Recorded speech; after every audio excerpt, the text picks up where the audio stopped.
Alabama wanted to indict Watson, but Australian authorities said if there was a chance he faced the death penalty, then he wasn't going anywhere. Alabama now intends to try Gabe Watson on murder and kidnapping. This is in February, something one Queensland researcher says should not be happening.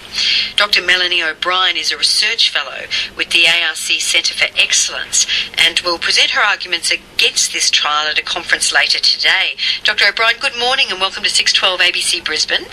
Good morning, Madonna. Why shouldn't this trial go ahead? Basically, it's a violation of a couple of major legal principles in international law. And the first one is the fact that Alabama is enacting jurisdiction over a crime that was committed in Australia. And the reason that they're doing that is because under the Alabama code, this permits them to enact jurisdiction when an offence was begun in Alabama. Yes.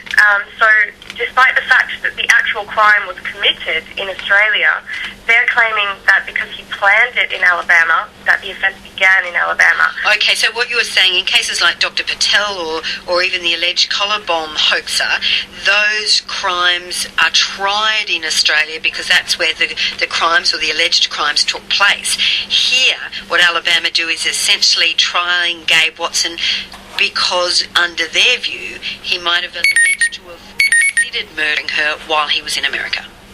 Yes, that's exactly right. And exactly how you phrased it shows how tenuous that link is there.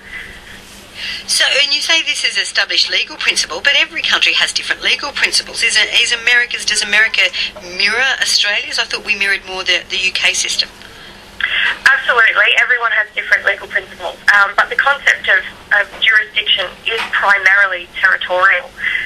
It can be exercised outside of the territory of the country, but it's quite rare that countries do that. And when they do it, it's usually in the case of military personnel serving outside of their country. So it's quite rare that someone enacts jurisdiction for a crime that was committed outside their territory, yes, particularly when that person has already served time. But under double jeopardy, you can't be prosecuted for the same offence twice. The first sentence was for manslaughter. This trial is for murder and kidnapping. Aren't they different charges? They are different charges, and this is why this concept of double jeopardy is a bit controversial in international law, because there's no set rule about double jeopardy in international law because of these differences. It's actually applied in all countries, but it's applied differently. So some countries say that you can't try someone twice for the same conduct, yes, whereas other countries say you can't try them twice for the same offence. We read in the newspapers that he will be trialled on this. Behind the scenes in legal circles, is this creating some angst? It is, and I think it sets a dangerous precedent because the concept of double jeopardy exists, and particularly between Anglo-American legal systems, there is an agreement that a final verdict reached after a fair trial is factually correct and also morally authoritative. Sorry, go on. So I was going to say, by Alabama conducting a second prosecution, they're basically questioning the legitimacy of the Australian criminal justice system. Does that leave it open for an appeal by Australian authorities or by legal authorities? Nothing to do with Australia. Australia couldn't do anything about it at this point. But this concept of double jeopardy and also the jurisdiction element will be an element of the trial itself. Why did you start looking into this case? I found it really interesting when he was released in December, whether they were going to extradite him or not, because I knew that if they extradited him, Australia would be in breach of our legal obligations under the International Covenant on Civil and Political Rights, under Article 14.7. In the end, they didn't extradite him, they deported him, so Australia managed to actually avoid breaching international law, but the issues for Gabe Watson himself, yes, are still there. Have you found a precedent for a similar case like this? It's not something you come across, so as yet I haven't found anything. Will you present your findings to authorities in Alabama? I have been in touch with Gabe Watson's family, so his legal team is aware of the issues at hand. Okay, some people would say, look, if there is a chance that he will be found guilty of murder, he was found guilty of manslaughter here, why not try? It's up to a jury to decide whether he is or not. What do you say to people listening who say that? The bottom line is that no matter what people think about whether he committed murder or whether he committed manslaughter, and he has been convicted of manslaughter, so we can say that he did commit a crime, no matter what people think, we have to remember that we need to maintain principles of fairness in our justice system, and that counts for America as well. And this principle of double jeopardy in America is enshrined in their constitution.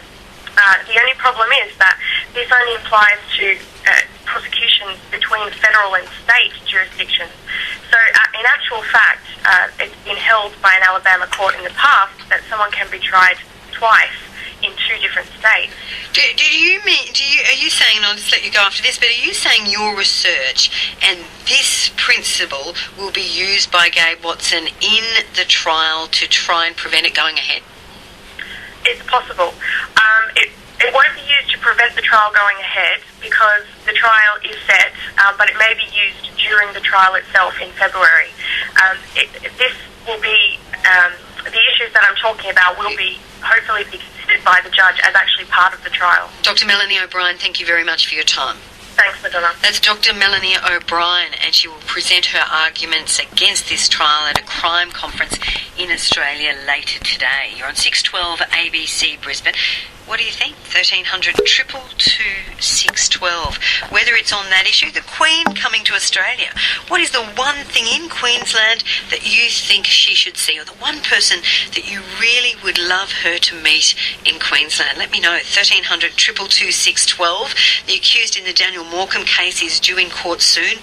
We'll take you there live next hour. We'll also try and find out what is happening with the Australian dollar and this call by a top economist for the Reserve Bank to cut rates now. Plus the bra boys coming up too. I'm Madonna King.